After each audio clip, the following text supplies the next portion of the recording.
Afternoon, Rangers. This is Operation Overload. This is Phase 3. Phase 3 is going to be actions on the objective and all the way through demo. So, we are now in our assault positions as we completed after Phase 2. We are ready to initiate as soon as the enemy is in a position.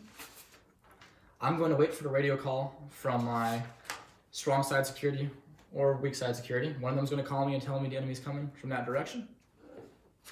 They're going to give me a salute report. If our size compared to the enemy is still 3-1, which it should be, if everything's going to plan, the enemy squad will move into our position and we'll take them out. I'm going to send up that same salute to my higher so they know what's going on the objective. We have determined that we have 3-1 ratio still, so there's 3 of us for every one of them. We're going to execute this mission still. We're going to wait for the enemy to maneuver their way into our kill box. The claymore that the S&O set up earlier is ready to go. I'm going to initiate with the claymore.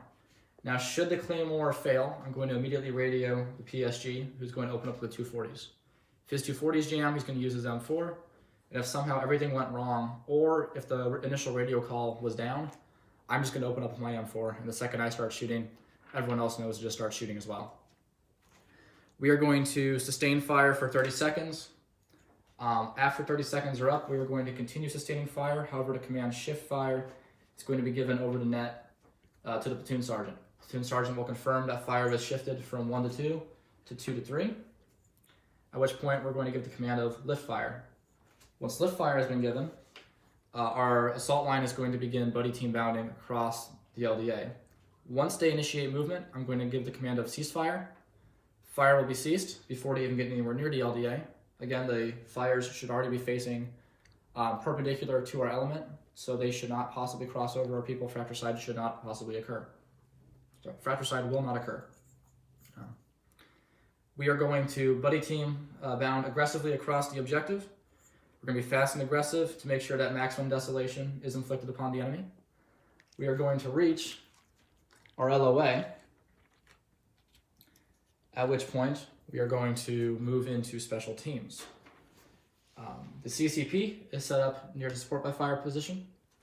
The EPW point is set up higher on the hill over here off the objective. And the demo is set up over here near where the enemy entered from. We're going to begin with EPW teams. EPW teams, which come from first squad, are going to cross in a zigzag pattern. They are first going to check the enemy for anything like grenades, explosives, or weapons, and they're going to remove those weapons and cast them aside. If anyone is found alive, they're going to quickly bind them and just move on. On their second approach through, they're going to recollect all those weapons and begin stacking them over by the CP, while the remaining members of the EPW team begin checking individuals for information, and when they've finished checking the body, they're going to cross their legs, cross their arms, and put their hat down over their head. When EPW is complete, the demo position should be full of weapons. EPW team's back online. We're going to send Aiden Litter out. Aiden Litter is going to also zigzag, picking up our wounded. They're going to move to the CCP, and the platoon sergeant will determine how many squad members he needs to remain with him to maneuver all the litters from the CCP back to the ORP later. Those members will stay with the PSG, and the remaining members will return to the assault line. When that is complete, the demo team, which is the S&O, is going to pick up and move to the demo position.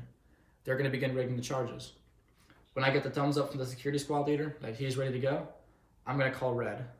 At the call of red, the EPWs are going to leave with first squad and make their way back towards the ORP.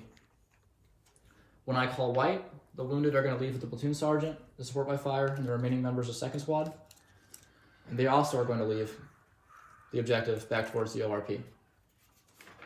When I call blue, the security teams are going to then pick up and move back towards the release point and reconsolidate to become security squad once again. Security squad leader is going to give me the good to go when he sees that his people are making their way back. We get the radio call from security squad that they're back at the release point.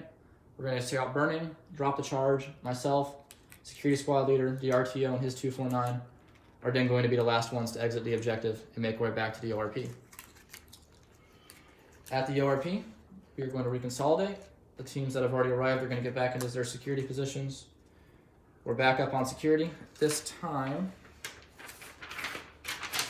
this will complete Phase 3 and we are now moving into reconsolidation and recollection.